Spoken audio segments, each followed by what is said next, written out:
নমস্কার বন্ধুরা, welcome to হুদাতি sports. 17 বছরের অপেক্ষা, দুই দল, একটিও ট্রফি নেই। আজ সেই ইতিহাস বদলের প্রথম ধাপ। পাঞ্জাব কিংস বনাম রয়্যাল চ্যালেঞ্জার্স ব্যাঙ্গালুরু। আইপিএল 2025-এর কোয়ালিফায়ার 1। কে যাবে ফাইনালে, কে থাকবে হতাশায়? দুই দলের প্রথম একাদশ কেমন হবে? পিচ কেমন হতে পারে? যদি বৃষ্টিতে ম্যাচ বাতিল হয় তাহলে কি হতে পারে? সব কিছু নিয়েই থাকছে এই ভিডিওটি। তো ভিডিওটি শেষ পর্যন্ত দেখতে থাকুন। 29শে মে বৃহস্পতিবার ইন্ডিয়ান প্রিমিয়ার লিগে 2025 কোয়ালিফায়ার 1-এ মুল্লানপুরের মহারাজা যাদবিন্দ সিং আন্তর্জাতিক ক্রিকেট স্টেডিয়ামে পাঞ্জাব কিংস রয়্যাল চ্যালেঞ্জার্স ব্যাঙ্গালুরুর মুখোমুখি হবে। পাঞ্জাব অধিনায়ক হিসেবে প্রথমবারের মতো দলটিকে প্লে অফে নিয়ে এসেছেন শ্রেয়াস আয়ার। 2014 সালের পর তারা প্রথমবারের মতো প্লে অফে খেলছে। টুর্নামেন্টের রাউন্ড পর্বে তারা 14টি ম্যাচের মধ্যে 9টি ম্যাচ জিতেছে এবং মাত্র 4টিতে হেরেছে। একটি ম্যাচ বৃষ্টির কারণে বাতিল হয়ে গেছে। জয়পুরে মুম্বাই ইন্ডিয়ান্সের বিপক্ষে তাদের সাম্প্রতিক ম্যাচে পাঞ্জাব 7 উইকেটে জয়লাভ করে কোয়ালিফায়ার 1-এ খেলার টিকিট নিশ্চিত করেছে। এদিকে 2016 সালের পর প্রথমবারের মতো শীর্ষ 2-এ স্থান করে নিয়েছে আরসিবি। তারা পাঞ্জাবের পরে লিগে দ্বিতীয় স্থান অর্জন করেছে। ব্যাঙ্গালুরু লিগ পর্বে পাঞ্জাবের মতোই জয় পরাজয়ের সংখ্যা ছিল সমান, কিন্তু তাদের নেট রান রেট পাঞ্জাবের তুলনায় কিছুটা কম ছিল। মরশুমের শেষ লিগ খেলায় আরসিবি লখনৌ সুপার জায়ান্টসকে পরাজিত করে 228 রানের লক্ষ্য তাড়া করে, যা তাদের সর্বোচ্চ সফল রান চেজ। লিগ পর্বে এই দুই দল দুইবার মুখোমুখি হয়েছিল।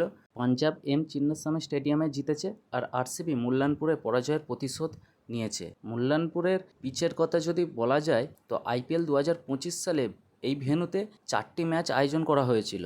এর মধ্যে 3টিতে প্রথমে ব্যাট করা দলগুলি জিতেছে। প্রথম ইনিংসের গড় স্কোর 183। টি-20 ফরম্যাটে দলগুলি সাধারণত প্রথম বোলিং করতে পছন্দ করে, তবে এই ভেন্যুতে স্কোর সেট করা একটি ভালো কৌশল হতে পারে। এছাড়াও সেট ব্যাটারদের এটি বিবেচনা করতে হবে, কারণ নতুন ব্যাটসম্যানদের শুরু থেকে বোলারদের পিছনে ছুটতে অসুবিধা হতে পারে। কিন্তু বৃষ্টি যদি বাধা হয়ে দাঁড়ায় তাহলে কি হতে পারে, এই প্রশ্নটা অনেকের মধ্যেই আছে।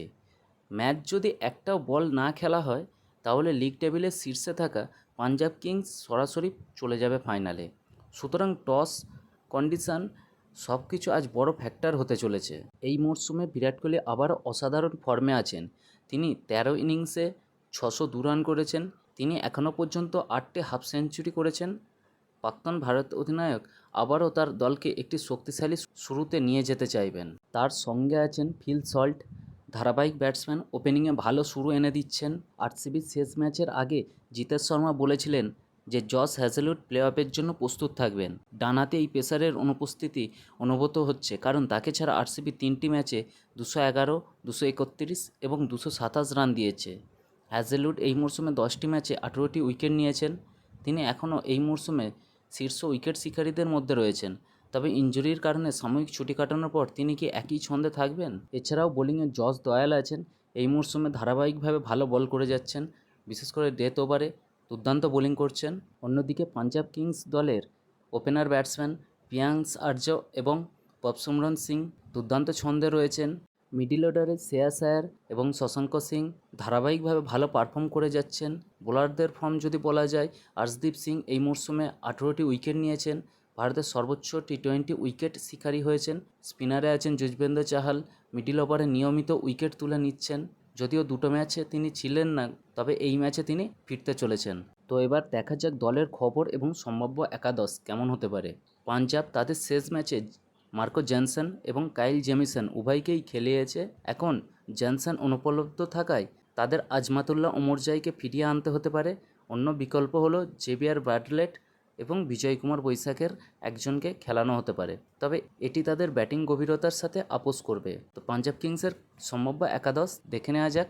Priyansh Arya, Prabhsimran Singh, Josh Inglis, Shreyas Iyer, Nehal Wadhera, Shashank Singh, Marcus Stoinis, Azmatullah Omarzai, Kyle Jamieson, Harpreet Brar, Arshdeep Singh এবং যুজবেন্দ্র চাহাল।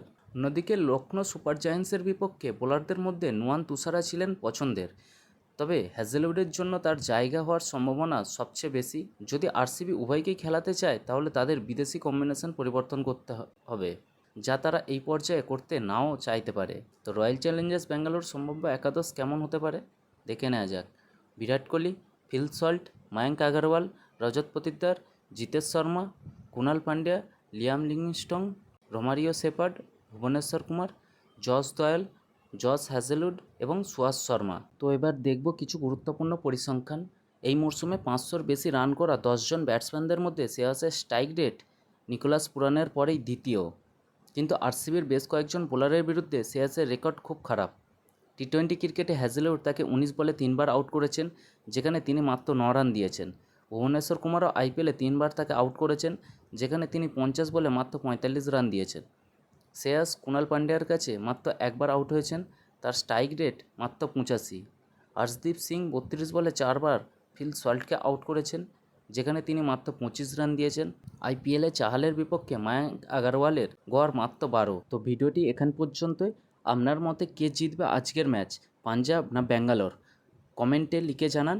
ভিডিওটি ভালো লাগলে লাইক এবং শেয়ার করবেন। আর এমন আরও হাই ভোল্টেজ আপডেট পেতে এখনই চ্যানেলটা সাবস্ক্রাইব করুন। ধন্যবাদ।